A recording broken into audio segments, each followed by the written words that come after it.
Hi, Assalamualaikum. So we're going to look at the last subtopic for chapter 10, 10.5, Doppler Effect.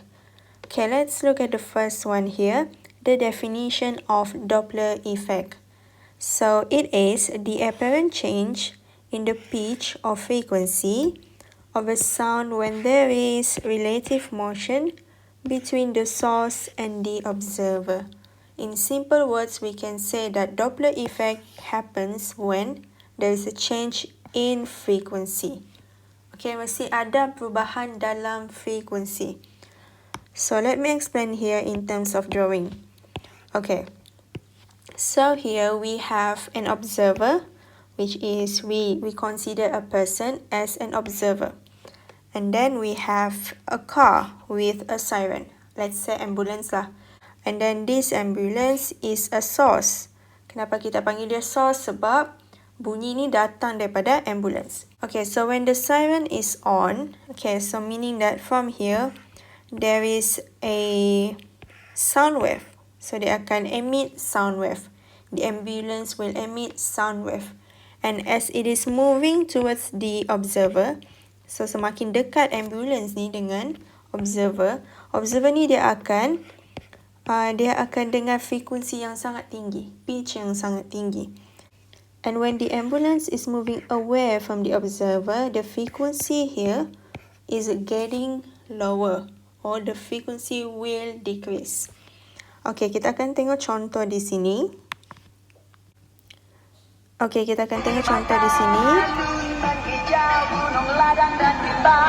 Langit dan tinggi dan kata birunya, deru angin turut sama berlagu, semuanya bagaikan turut gembira. So dalam situasi ni kita anggaplah Askar ni adalah observer. So dia lah yang akan dengar bunyi daripada kereta ni kereta yang bergerak ni kan. So kereta ni kita boleh dengar lagu kan tadi. So apabila kereta ni datang dekat, so kamu dengarlah kan itu. Okay, so apabila dia lalu saja dan menjauhi daripada observer, pitch dia sudah berubah. Lagu tu kamu dengar pitch dia sudah berubah. Tetapi sebenarnya lagu tu pitch dia sama saja. Tetapi sebagai observer kita akan ada dengar perubahan pitch dekat situ. Okay, let me ulang sekali lagi. Yes, dekat sini kamu akan dengarkan perubahan pitch di sini. Okay, so this is what we call as Doppler Effect.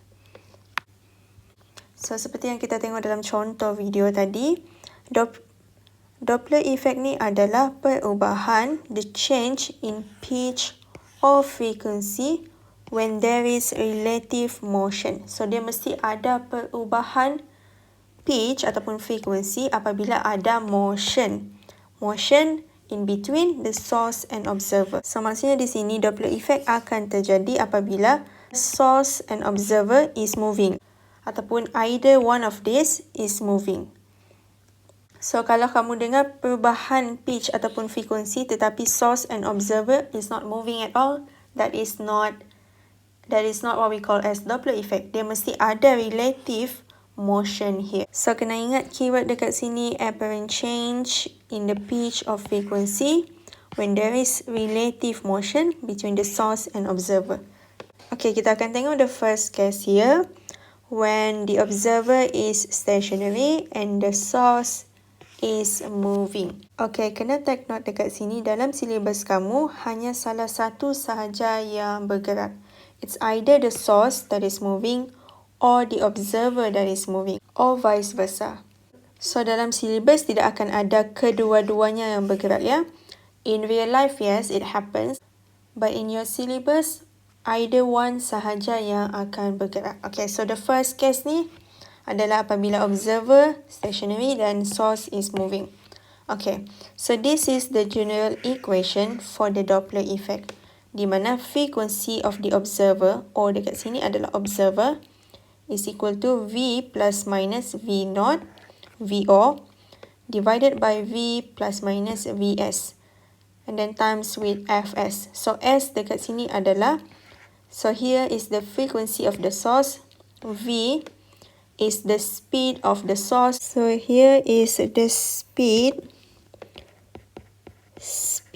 of observer, and then this one here, speed of the source. Okay, so untuk kes yang pertama, yang stationary adalah observer. So maksudnya VO adalah sama dengan kosong. So this one kita akan cancelkan. This one akan jadi sama dengan kosong. So maksudnya sekarang ni kita punya equation akan tinggal F0 is equal to V divided by V plus minus Vs and then Fs. Okay, dan V di sini adalah the speed of the sound, which is usually given in the question. So dia akan dibagilah dekat dalam soalan. Okay, so here, since dekat sini sudah kosong kan, so we left with this equation now. So now kita ada plus minus di sini. So plus minus ni macam mana mau guna? It depends on the situation. Okay, depends kepada situation. So if this one here is the observer, this one is the source. So ni adalah kita punya observer. This one adalah source. Di mana observer is stationary, it's not moving at all. So V sama dengan kosong. Source is moving with a certain speed. So it depends on the direction of the source. So if the source is moving away from the observer, so observer dekat sini akan dengan frekuensi yang rendah. Sebab source ni menjauhi daripada observer. So frekuensi dia akan rendah. So maksudnya dekat sini kita mau frekuensi ni rendah. Frekuensi daripada observer rendah. So in order to get the low frequency here, dekat sini dia kena tinggi. Sebab it is inversely proportional kan. So the value here kena tinggi, kena increase. So untuk increasekan value dekat sini kita kena tambah. Okay, so when the source is moving away from the observer, so the observer frequency will be decreased. So here kita mau dia decrease, kat sini akan increase. So kalau increase, because kita mau tambahkan value tu, so kita kena tambah lah. Okay, bukan tolak. Okay, dan kalau if the source is moving towards the observer, so if it's moving towards the observer, so observer ni akan dengan frekuensi yang tinggi. So the frequency of the observer will be increased. Maksudnya dekat sini kita mau F ni lebih tinggi. So untuk dapatkan F tinggi, dekat sini value kena rendah. So kita akan dapatkan negatif. Okay, so here let me copy this.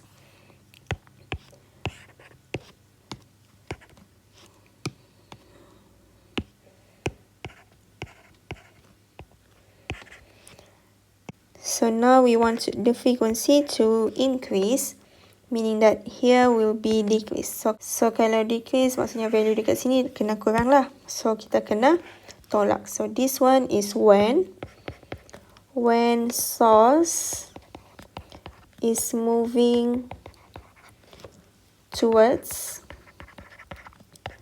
the observer.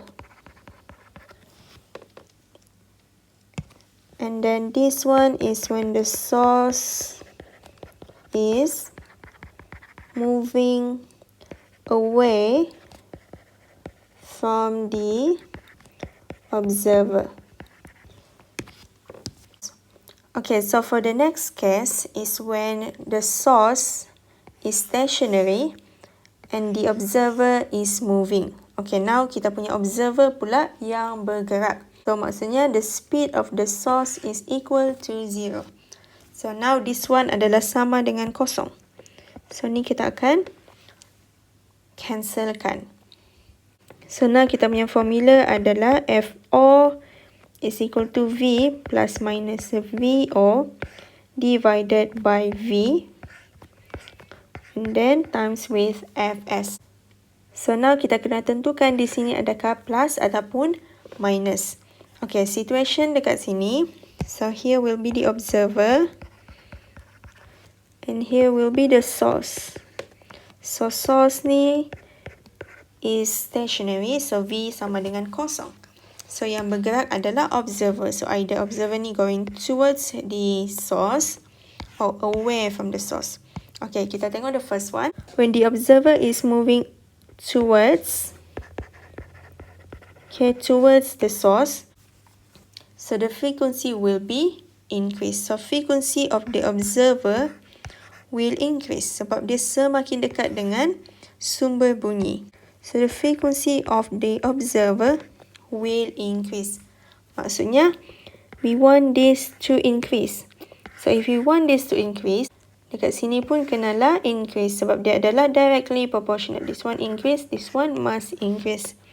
So in order to make this increase, kita kena tambah. And when the observer is moving away from the source, the frequency will decrease. Okay, frequency will decrease. Meaning that here,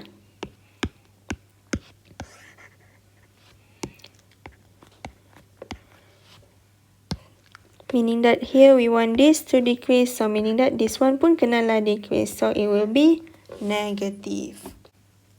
So this one is when the observer is moving towards the source.